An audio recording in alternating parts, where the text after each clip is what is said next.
প্রিয়, আমার এই এলাকার লোকের প্রিয় অ্যাডভোকেট জাহিদ নাসির সাহেব।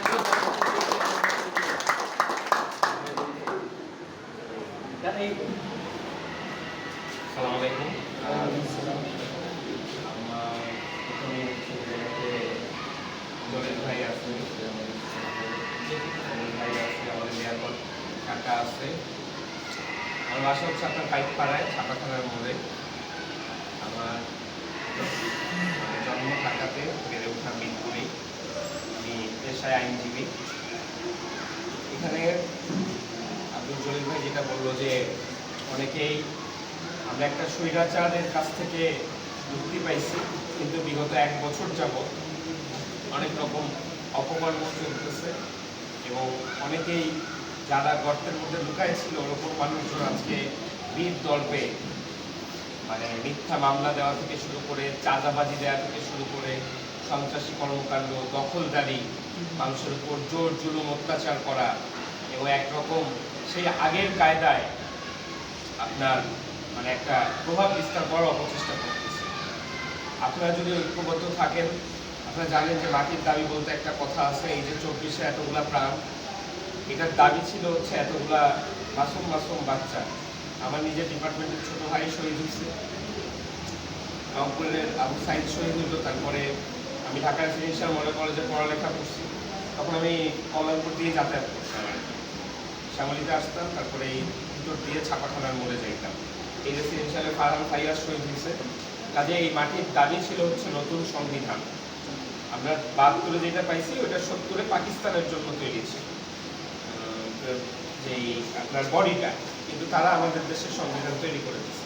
তারা বলে যে আমার মা বোনরা আপনারা নাকি সংবিধান বুঝেন না, গণভোট বুঝেন না, তারপরে সংখ্যানুপাতিক নির্বাচন বুঝেন না, খালি তারাই বুঝে আর আপনারা এগুলা বুঝেন না। এগুলো হচ্ছে ফাওয়ালা। এই রাস্তাঘাটে আমার এই কল্যাণপুর নতুন বাজার থেকে শুরু করে আনসার ক্যাম্প থেকে শুরু করে 60 ফিট থেকে শুরু করে 1 নম্বর থেকে শুরু করে বহু জায়গাতে আমি এর আগে স্বতন্ত্র কাজ করতাম, আপনারা অনেকেই জানেন। এখন এনসিপির আমি কেন্দ্রীয় সদস্য। আমি কিন্তু বহু জায়গায় ভোরবেলায় মুরব্বীদের সাথে চায়ের আড্ডায় বসে কথা বলা ছিল আমার প্রধান কাজ। আমি দেখলাম যে মানুষ মানে ওই জায়গাতে এসি রুমে বসে তথাকথিত রাজনীতিবিদরা যা বলে তার চেয়ে বেশি চায়ের দোকানে মানুষজন বুঝতে পারে। সংবাদটা দেখে ভাই বুঝবো না কেন, বাংলায় বলেন ভাই ঠিক আছে, ইংরেজি আমি বুঝি না, বাংলায় বললে বুঝবো না কেন, মানে এটা না বুঝার তো কোনো কায়দা নেই। কাজেই সংবিধানটা নতুনভাবে মানে এবার করাটাই ছিল হচ্ছে এই মাটির দাবি। ঠিক যেমনভাবে এই মাটির দাবি হচ্ছে গিয়ে এই এরিয়ার মানুষ যাতে আপনাদের সেবক হইতে পারে। আমি নেতা হতে চাই না, আপনাদের সন্তান।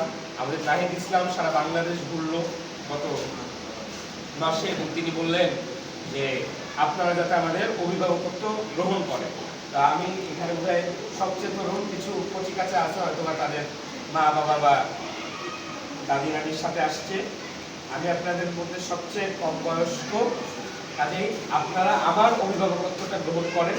আমি এইটাই চাবো যে আপনারা আমার অভিভাবক হয়ে থাকবেন এবং কোনো রকম সমস্যা হইলে আমি সর্বাত্মক এই জায়গাতে এই যে এলাকার মুরব্বী গুণীজন আছে ওনাদেরকে সাথে নিয়ে আমি আপনাদের পাশে সীমিত সুযোগে মানে কাজে লাগায় সর্বোচ্চটা দিয়ে আপনাদের পাশে ইনশাআল্লাহ দাঁড়াবো।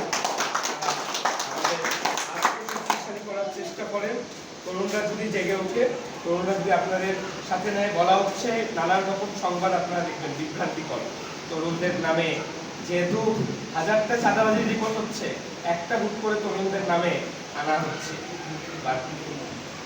এই যে পুরাতন যে সিস্টেম, আপনারা তো বয়স্ক মানুষ, আপনাদেরকে যদি আমি প্রশ্ন করি যে 30 বছর যাবত যে সচিব, যে আমলা, কিন্তু সে ঘুষ ছাড়া কাজ করে না, আপনি কি তাকে নেবেন?